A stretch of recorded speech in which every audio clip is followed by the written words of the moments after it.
හරි එතකොට ඔයාලට ඔන්න අපි තව වීඩියෝ එකක් ගෙනත් තිනවා ඒත් නිකිල සංඛ්‍යා පාඩමේමයි කලින් ඔයාලට මම කලින් වීඩියෝ එක කියලා දුන්නානේ අර නිකිල සංඛ්‍යා දෙකක් එකතු කරන ආකාරය මේකත් ඒ වගේම තමයි හරිද හැබැයි චූටි වෙනසක් තියෙනවා මොකද්ද වෙනස දැන් බලන්න කලින් ඔයාලට කලින් වීඩියෝ එකේ බැලුවේ නැත්තම් බලන්න කලින් වීඩියෝ එකේ මෙන්න මේකේ වරහන් කොටස් තියෙන දෙකෙක්නේ අපි එකතු කරගත්තේ ඒතර ධන 5 කියන කෙනාට එකතු කරා ඍණ 3 කියන සංඛ්‍යාව මේ කලින් ආකාරය ඒතර ඒ විදිහම දෙයක් තමයි මෙතනත් තියෙන්නේ. හැබැයි ඔයාලට පේනවා චූටි වෙනසක්. මොකද්ද? වරහනකුත් නැහැ.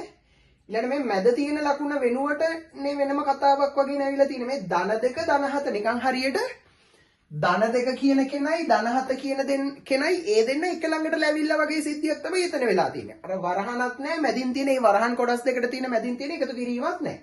හරියට නිකන් මෙතන තියෙන්නේ ධන 5යි ඍණ 3යි එක ළඟට ඇවිල්ලා. මෙන්න මේ වගේ තමයි මේ දෙන්න ඉන්නේ. ධන 5යි ඍණ 3යි එක ළඟට ඇවිල්ලා වගේ සිද්ධියක් තමයි මෙතන තියෙන්නේ. මේ මැද තියෙන ලකුණ නැහැ. හරිද? ඒ කියන්නේ මේ දෙකේ චූටි වෙනසක් තියෙනවා. හැබැයි ඉතින් එකම කතන්දරේ තමයි තියෙන්නේ. හරි? මෙතනදිත් ඒ ටිකම තමයි මට කියන්න තියෙන්නේ. මෙතනදී අර එකතු කිරීමද අඩු කිරීමද කියලා හොයන්න යන්න එපා. හරිද? බලන්න ඕනේ. අර අපිට සුළු කරන්න තියෙන ඉලක්කම් වල ලකුණු දිහා තමයි බලන්න ඕනේ. මොකද්ද? මේ බලන්න ධන 2 ධන 7 ඒතර මෙතනට මම කියන්නේ නැහැ ඔයාලට ධන 2ට ධන 7ක් එකතු කරනවා කියන එක මෙතන අර නිකන් අර ඍජුව පේන්නේ නැහැ ඔයාලට. හරිද? මෙතන මෙහෙම හිතන්න. ධන 2 ධන 7 දෙන්න එක ළඟ ලියවිලා. ආන් එහෙම කියලා හිතන්නකෝ. ධන 2 ධන 7 එක ළඟට ඇවිල්ලා. එතකොටත් හැබැයි අර කලින් නීතියම තමයි. මොකද්ද? අර ගුණ කිරීමේදී ඉගෙන ගත්ත එකද? ධනයි ධනයි ධන ඍණයි ඍණයි ධන ධනයි ඍණයි ඍණ ඍණයි ධනයි ඍණ ඒක නෙවෙයි ඈ. ඒක බලංගු වෙන්නේ ಗುಣ කිරීමට විතරයි. සහ බෙදීමටත් ඒක එනවා. හැබැයි මෙතන බලන්න ඕන ඔයාලා ධන 2 ධන 7 එකම જાතියේ ලකුණුද වෙනස් જાතියේ ලකුණුද කියලා විතරයි.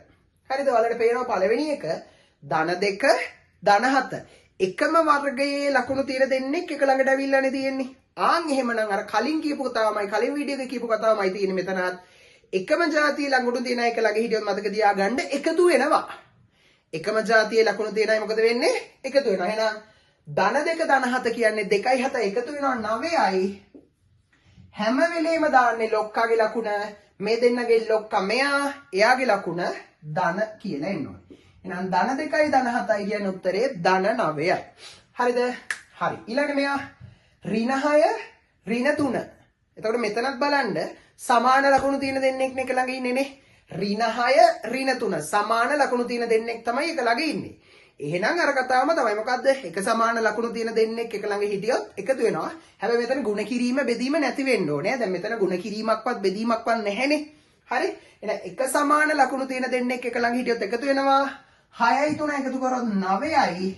අඩු කිරීම තිබ්බා කියලා අඩු කරන්න යන්නේ නැහැ. බලන්න ඕනේ හැම වෙලේම එකම જાතිය ලකුණුද කියලා. හැම වෙලේම දාන්නේ ලොක්කාගේ ලකුණ. ඒතර මේ දෙන්නගේ ලොක්කා මෙයා එයාගේ ලකුණ මොකද්ද? ඍණ. එහෙනම් ඍණ 9යි කියලා එයාගේ උත්තරේ එන්නේ. ඊළඟ මෙතන ධන 3 ධන 2 සමාන ලකුණු තියෙන දෙන්නෙක් නේද? ධන 3 ධන 2. මෙතනත් අපි කියන්නේ නැහැ ධනයි ධනයි ධන කියලා කියන්නේ නැහැ. සමාන ලකුණු තියෙන දෙන්නෙක් එක ළඟ හිටියොත් එකතු වෙනවා. 3යි 2යි එකතු කරාම 5යි. ලොක්කා මෙයා එයාගේ ලකුණ ධන. උත්තරේ ධන 5යි කියලා එන්නේ. ඊළඟට ඍණ 4 ඍණ 3 සමාන ලකුණු තියෙන දෙන්නෙක්ද වෙනස් ලකුණු තියෙන දෙන්නෙක්ද? සමාන ලකුණු තියෙන දෙන්නෙක් නේ. එතකොට අඩු කිරීම දැක්කා කියලා අපි අඩු කරන්න යන්නේ නැහැ. ඍණ 4න් අඩු කරනවා 3ක් කියලා කියන්න එපා. එතකොට ඒක වැරදිනවනේ. බලන්න ඍණ 4 ළඟට ඇවිල්ලා ඍණ 3 එකම જાතියේ ලකුණු තියෙන දෙන්නේ. එහෙනම් මතක තියාගන්න යාලා එකතු වෙනවා 4යි 3 එකතු කරාම 7යි. ලොක්කා මෙයා එයාගේ ලකුණ ඍණ කියලා එන්නේ. හරි එහෙනම් ඍණ 4යි ඍණ 3යි එක ළඟ හිටියොත් උත්තරේ ඍණ 7යි. හරිද? ඊළඟට ධන 6 ධන 3 සමාන ලකුණු තියෙන දෙන්නෙක්ද බලන්න ඕනේ අසමාන ලකුණු තියෙන දෙන්නෙක්ද කියලා. මෙතන අපි කියන්නේ ධනයි ධනයි ධන කියලා කියන්නේ නැහැ. හරිද? ධන 6 ළඟට ධන 3 ඇවිල්ලා. එහෙනම් සමාන ලකුණු තියෙන දෙන්නෙක් එක ළඟ හිටියොත් එකතු වෙනවා. 6යි 3 එකතු කරොත් 9යි. ලොක්කා මෙයා එයාගේ ලකුණ ධන. හරිද? හරි. ඊළඟ මෙතන බලන්නකෝ. ඍණ 5 ඍණ 6 සමාන ලකුණු තියෙන දෙන්නෙක්ද වෙනස් ලකුණු තියෙන දෙන්නෙක්ද?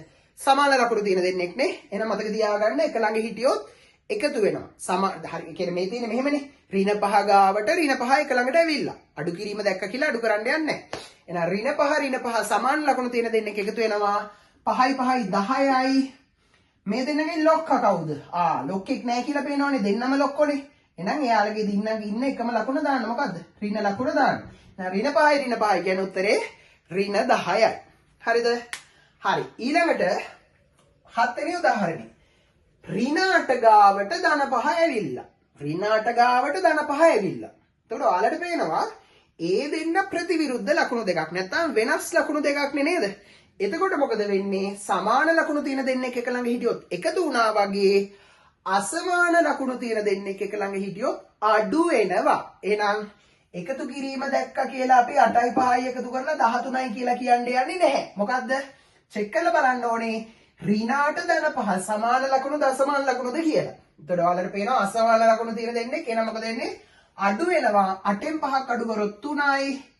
ලොක්කා මෙයා එයාගේ ලකුණ අපි ලියනවා ඍණ කියලා. එහෙනම් උත්තරේ ඍණ 8යි ධන 5යි එක ළඟ හිටියොත් උත්තරේ ඍණ 3යි කියලා එන්නේ.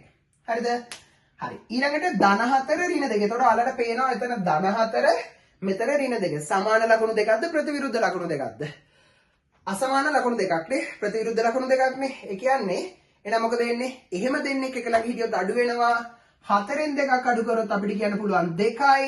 හැම වෙලේම දාන්නේ ලොක්කාගේ ලකුණ. එතකොට මේ දෙන්නගේ විශාල සංඛ්‍යාව 4. එයාගේ ලකුණ ධන. උත්තරේ ධන 2යි කියලා එන්නේ. හරිද? ඊළඟට ධන 7 අඩු කිරීම ධන 7 ඍණ 7. ධන 7 ඍණ 7 එක ළඟ ලියවිලා තියෙන්නේ. ධන 7 ගාවින් ඍණ 7 ලියවිලා. එතකොට සමාන ලකුණු දෙකක්ද අසමාන ලකුණු දෙකක්ද? අසමාන ලකුණු දෙකක් නෙනේ. එතකොට මොකද වෙන්නේ? එහෙනම් දැන් දන්නවද හොඳට? සමාන ලකුණු දෙකක් නම් එකතු වෙනවා එක ළඟ හිටියොත් අසමාන ලකුණු දෙකක් නම් එක ළඟ හිටියොත් අඩු වෙනවා. 7න් 7ක් අඩු කරාම බිඳුවයි. හැම වෙලේම දාන්නේ ලොක්කගේ ලකුණ. හැබැයි මම කලින් වීඩියෝ එකේ ඔයාලට කිව්වා බිඳුවට අපි ධන ඍණ ලකුණක් දාන්නේ නැහැ. එයා සාමාන්‍යයෙන් අර මධ්‍යස්ථ කෙනා විදිහට තමයි සලකන්නේ. හරි. ඊළඟට 10 වෙනි එක. ධන 5 ගාවට ධන 2 ඇවිල්ලා ආයේ ඒ ළඟටම ඍණ 3කුත් ඇවිල්ලා. මෙතනත් කොහොමද කරන්නේ? මේකේ දෙන්න සුළු කරගෙන යන්න. ඒ කියන්නේ මේ දෙන්න ඉස්සෙල්ලා සුළු කරමු. ධන 5 ධන 2 කියන්නේ සමාන ලකුණු තියෙන දෙන්නෙක් එක ළඟ ඉන්නවා. එතකොට උත්තරේ 5යි 2යි එකතු වෙනවා 7යි. මේ දෙන්නගෙන් ලොක්ක 5 එයාගේ ලකුණ ධන. ධන 5 ධන 2 කියන කී උත්තරේ ධන 7. ඒක පිටිපස්සෙන් ආයින් ඕනේ ඍණ 3. එතකොට ධන 7 ඍණ 3 කියන්නේ සමාන ලකුණු තියෙන දෙන්නෙක්ද අසමාන ලකුණු තියෙන දෙන්නෙක්ද? අසමාන ලකුණු තියෙන දෙන්නෙක් නෙනේ. එතකොට මොකද වෙන්නේ? අඩු වෙනවා. 7න් 3ක් අඩු කරොත් 4යි. ලොක්කා මෙයා එයාගේ ලකුණ ධන කියලා එන්නේ. එහෙනම් අවසාන උත්තරේ ධන 4යි කියලා එන්නේ. හරිද? ඊළඟට මෙතන බලන්න ඍණ 3 ඍණ 8 සමාන ඍණ 3 ඍණ 8 ගාවට ඍණ ධන 5කුත් ඇවිල්ලා. ඒතර සමාන ලකුණු තියෙන දෙන්නෙක්ද අසමාන ලකුණු තියෙන දෙන්නෙක්ද? පළවෙනි දෙන්න. බලන්න පේනවා සමාන ලකුණු තියෙන දෙන්නෙක් නේ. එහෙනම් මොකද වෙන්නේ? එකතු වෙනවා ඍණ 3යි ඍණ 8යි සමාන ලකුණු තියෙන දෙන්නෙක් එකතු කරාම 8යි 3යි 11යි. හැම වෙලේම මේ දෙන්නගේ ලොක්කාගේ ලකුණ දාන. මේ දෙන්නයි ලොක්ක 8 එයාගේ ලකුණ ඍණ. පිටිපස්සෙන් ඉන්නවා ධන 5. හරි.